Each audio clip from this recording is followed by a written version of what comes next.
नमस्कार उज्जैन, मैं हूं आपके साथ सिमरन तिरवार। आप देख रहे हैं अभय न्यूज का 11 जुलाई सोमवार शाम का बुलेटिन।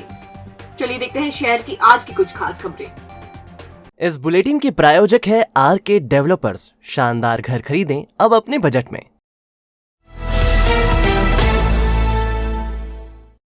नानाखेड़ा थाने से महज 100 मीटर दूर बदमाश सोमवार को दिन दहाड़े एक भोजनालय संचालक के साथ लूट की वारदात करके फरार हो गए।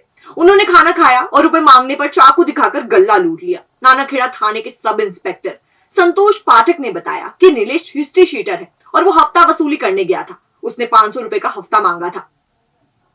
दरअसल नानाखेड़ा बस स्टैंड क्षेत्र में मां चामुंडा भोजनालय है। इसमें ही सोमवार की शाम नीलेश गोस्वामी और राकेश जायसवाल खाना खाने आए। दोनों ने थाली का ऑर्डर किया और भरपेट खाना खाया। खाना खाकर ही बाहर निकलने लगे तो संचालन कुलदीप ने 200 रुपए का बिल मांगा। इस पर दोनों भड़क गए और चाकू निकाल लिया। इन्होंने भोजनालय का सामान फेंक दिया और गल्ले में रखे 4 से 5 हजार रुपए निकाल लिए। संचालक कुलदीप जायसवाल ने बताया कि आरोपी नीलेश गोस्वामी क्षेत्र का गुंडा है और वो 10-15 दिन पहले से रोज शाम को भोजन करने आ रहा है। वो रोज बगैर बिल चुकाए चला जाता है। आज जब पैसा मांगा तो उसने विवाद कर दिया। उसने काम करने वाली महिलाओं को चाकू दिखाया और कहा कि रिपोर्ट करवाई तो तुम्हें भी चाकू मार दूंगा। आइए भोजनालय संचालक कुलदीप जायसवाल से जानते हैं पूरा घटनाक्रम। क्या हुआ था, क्या बताइए। सर मैं बैठा था काउंटर पे तो आए, चाकू वाकू दिखा के मारकूट करने लगे, गले में से पैसे छीन के ले गए। कौन लोग थे वो? नीलेश गोस्वामी और राकेश जायसवाल। खाना खाने के बाद पैसे मांगे तो गाली कुत्ता करने लग गए। उनका बने सर 200 रुपये। क्या बोले वो फिर? वो बोल रहे कि अपन से कोई पैसे नहीं मांगता। आए नहीं सर, 4 रोज आते हैं, साथ में रोज डेली झगड़ा करते हैं। तो फिर भी पैसे क्या चाकूबाजी करते हैं डेली। नानाखेड़ा थाने के सब इंस्पेक्टर संतोष पाठक ने बताया कि मां चामुंडा भोजनालय है, वहाँ पे उसका आना बैठा हुआ था दुकान पर। तो 2 हमारे यहाँ का गुंडा है नीलेश गोस्वामी, उसके साथ एक राकेश जायसवाल, दोनों वहाँ पे गए। उन्होंने दुकानदार से 500 पे हफ्ता मांगा। दुकानदार ने देने से मना किया तो उन लोगों ने चाकू खोल लिया था और चमकाया, माँ बहन की अश्लील गालियाँ दी, हाथों से मारपीट की। वो लड़का चाकू लेकर डर के मारे भागा। बाद में इन लोगों ने वहाँ पे जो खाने का सामान था, सब्जी भाजी वगैरह सब पलटा दी। लगभग 4-5 हजार नुकसान किया।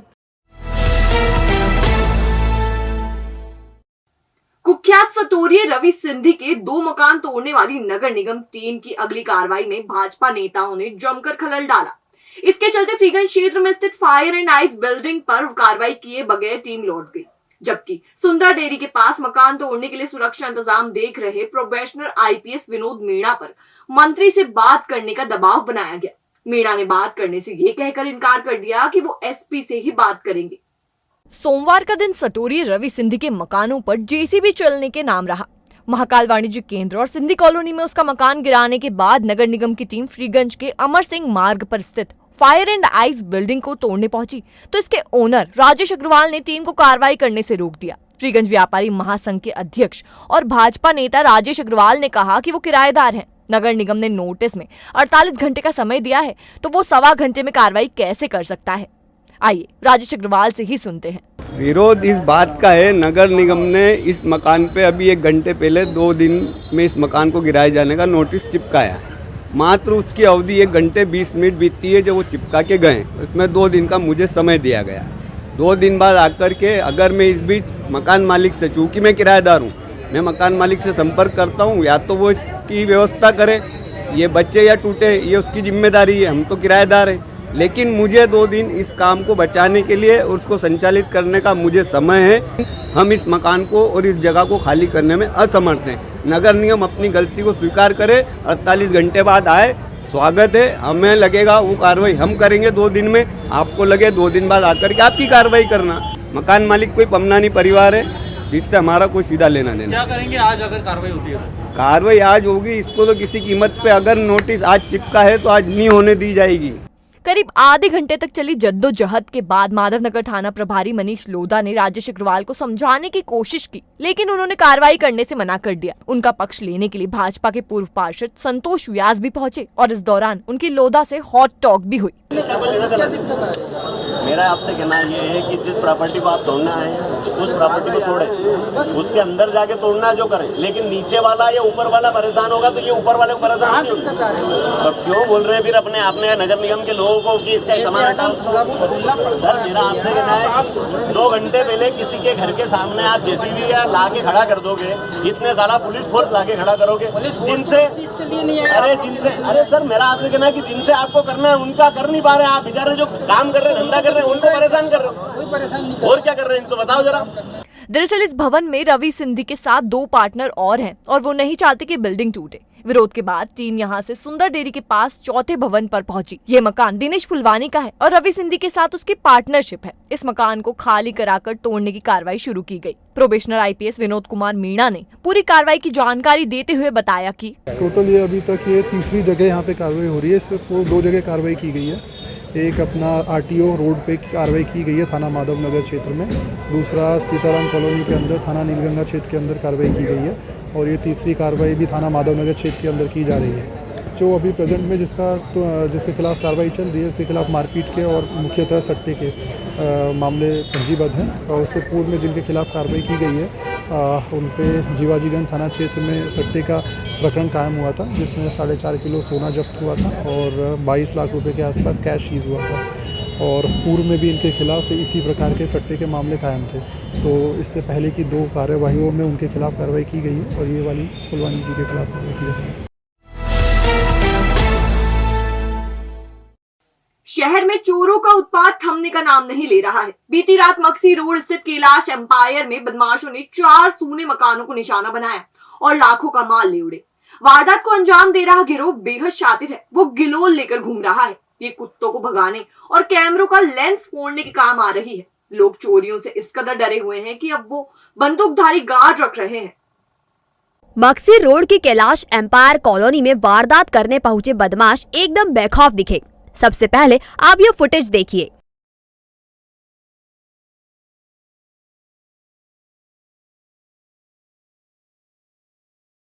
आपने फुटेज देखा, इसमें 5 युवक दिखाई दे रहे हैं। इनमें से एक युवक गुलेल से स्ट्रीट डॉग्स पर निशाना साध रहा है। चोरों ने कैलाश एम्पायर कॉलोनी में रहने वाले शिक्षक भगवान सिंह के घर को निशाना बनाया। वह 1.5 तोला सोना, झुमकी, मंगलसूत्र, 500 ग्राम चांदी, 15,000 नगद और अन्य कीमती सामान ले गए।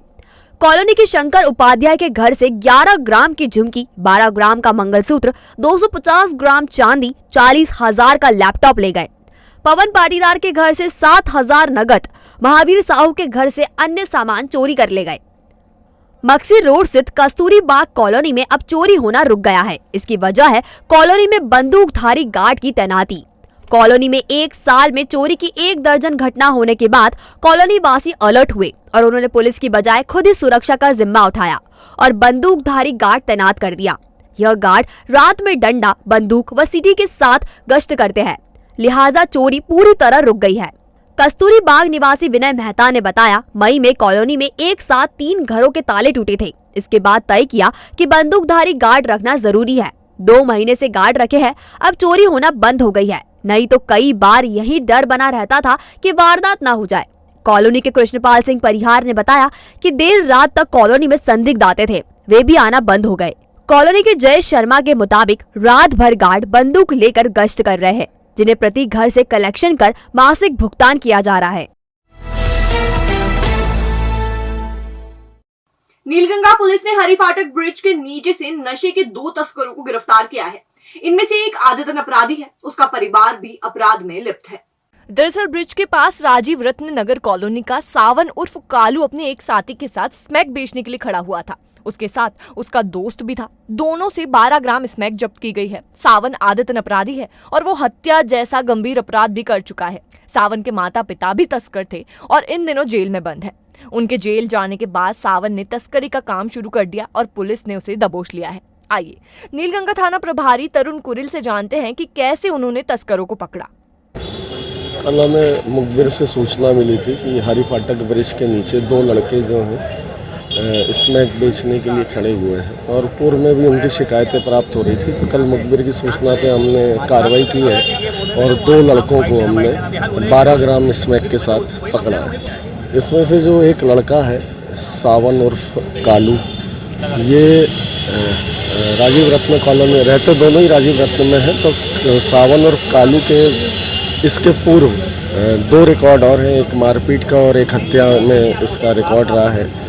और कालू का फैमिली बैकग्राउंड भी आपराधिक रहा है। इसके माता पिता दोनों अभी जेल में हैं और ये इसकी माँ ये क्या कहते हैं NDPS के केस में ही जेल में है और इसका पिता भी नशे के कारोबार के उसमें ही जेल में है। और इनके जेल में रहने के बावजूद इसने यहाँ पे पुनः ये नशे का कारोबार चालू किया था, तो हमने इसके विरुद्ध कार्रवाई की है। बहरहाल नीलगंगा थाना क्षेत्र में स्मैक और नशे की तस्करी रुकने का नाम नहीं ले रही है। यहाँ से आए दिन तस्कर पकड़े जा रहे हैं। श्रावण मास में निकलने वाली भगवान महाकालेश्वर की सवारी के पहले सभी जरूरी कामों को पूरा कर लिया जाए, ये निर्देश सोमवार को संभागायुक्त और IG ने अपने मात हाथों को दिए। वे श्री महाकालेश्वर मंदिर का दौरा कर व्यवस्थाओं की समीक्षा कर रहे थे। श्री महाकालेश्वर मंदिर से श्रावण भादो मास में निकलने वाली भगवान महाकाल की सवारियों की व्यवस्थाओं का संभागायुक्त संदीप यादव और IG संतोष कुमार सिंह ने प्रशासनिक अधिकारियों के साथ जायजा लिया। उन्होंने मंदिर परिसर और आसपास चल रहे कामों को तय समय सीमा में पूरा करने, प्रमुख स्थानों पर CCTV कैमरे लगाने के साथ ही दर्शनार्थियों की सुविधा के लिए बैरिकेड्स लगाने के निर्देश दिए हैं। 2 अगस्त को नागपंचमी होने से अस्थायी फुट ओवर ब्रिज बनाने को भी कहा है। उन्होंने पैदल ही बेगम बाग वाले VIP रूट का निरीक्षण किया। साथ ही बेगम बाग से महाकाल मंदिर परिसर तक चल रहे कामों का निरीक्षण कर जल्द पूरा करने के निर्देश दिए। महाकाल मंदिर के आसपास दुकान लगाने वाले फुटकर व हाथ ठेला व्यापारियों ने सोचा था कि कोविड के 2 साल बाद आ रहे सावन से इस बार उनकी रोजी रोटी का बेहतर इंतजाम हो जाएगा, लेकिन प्रशासन के एक फरमान ने उनके अरमानों पर पानी फेर दिया। प्रशासन ने 40 दिन तक इन व्यापारियों को अपना काम बंद करने का नोटिस जारी किया है।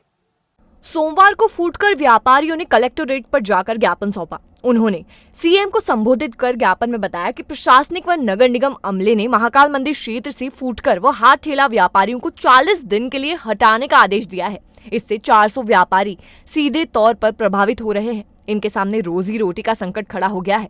व्यापारियों ने मांग की कि उन्हें पिछले साल की तरह इस वर्ष भी रविवार सोमवार को छोड़कर 5 दिन व्यापार करने दिया जाए। व्यापारियों ने बताया कि करीब 400 दुकानें लगती हैं। अगर 40 दिन तक दुकानें बंद रहेगी तो परिवार पालन पोषण कैसे करेंगे। फुटकर व हाथ ठेला व्यापारी संघ ने मुख्यमंत्री से मांग की है कि अगर नगर निगम उन्हें व्यापार नहीं करने दे रहा है तो प्रत्येक व्यापारी को 300 रुपए रोज की आर्थिक सहायता दी जाए ताकि वो अपने परिवार का पालन पोषण कर सके। हम मुख्यमंत्री जी से यह निवेदन करने के लिए आए, अगर हमारे ठेले वहाँ से हटा दिए गए तो हम मुख्यमंत्री जी से यही निवेदन करते हैं कि 300 रुपये रोज के हिसाब से हमारे 400 वहाँ पे व्यक्ति है हाथ ठेला फुटपाथी व्यापारी संघ के, तो उन 300 रुपये रोज के हिसाब से उन सभी को भुगतान किया जाता है, क्योंकि उन 400 लोगों के पीछे 2000 लोग घर पे हैं जो उनका घर भरण पोषण करते हैं। आपका नाम और अब खबरें दे दनादन। पिछले 24 घंटे में सबसे ज्यादा बारिश झारला तहसील में दर्ज की गई। यहाँ 37 मिलीमीटर वर्षा रिकॉर्ड की गई। उज्जैन तहसील में 22, घटिया में 18, खाचरोद में 5, नागदा में 32, बड़नगर में 7, महिदपुर में 7, तराना में 17 मिलीमीटर और माकड़ोद में 12 मिलीमीटर वर्षा दर्ज की गई। इसी प्रकार 24 घंटे के दौरान जिले में औसत 17.5 मिलीमीटर वर्षा हुई है। मध्य प्रदेश राज्य विधिक सेवा प्राधिकरण के निर्देशानुसार शासकीय माध्यमिक विद्यालय कोठी में पर्यावरण को संरक्षित करने के मकसद से प्रदेश व्यापी वृहद वृक्षारोपण अभियान शुरू किया गया। सचिव अरविंद कुमार जैन ने प्रथम सर्व गुलमोहर का पौधा रोपित कर कार्यक्रम की शुरुआत की। प्राचार्य एवं शिक्षकों ने पीपल, नीम, वटवृक्ष, इमली, बैर, कबीर, आंवला और आम के पौधे रोपे। विशेष न्यायाधीश एट्रोसिटी आशफाक अहमद खान की अध्यक्षता में जिला स्तरीय मीडिएशन मॉनिटरिंग कमेटी की बैठक जिला न्यायालय भवन में आयोजित की गई। सचिव अरविंद कुमार जैन ने बताया कि 13 अगस्त को होने वाली नेशनल लोक अदालत में अधिक से अधिक प्रकरणों के निराकरण पर चर्चा की गई है।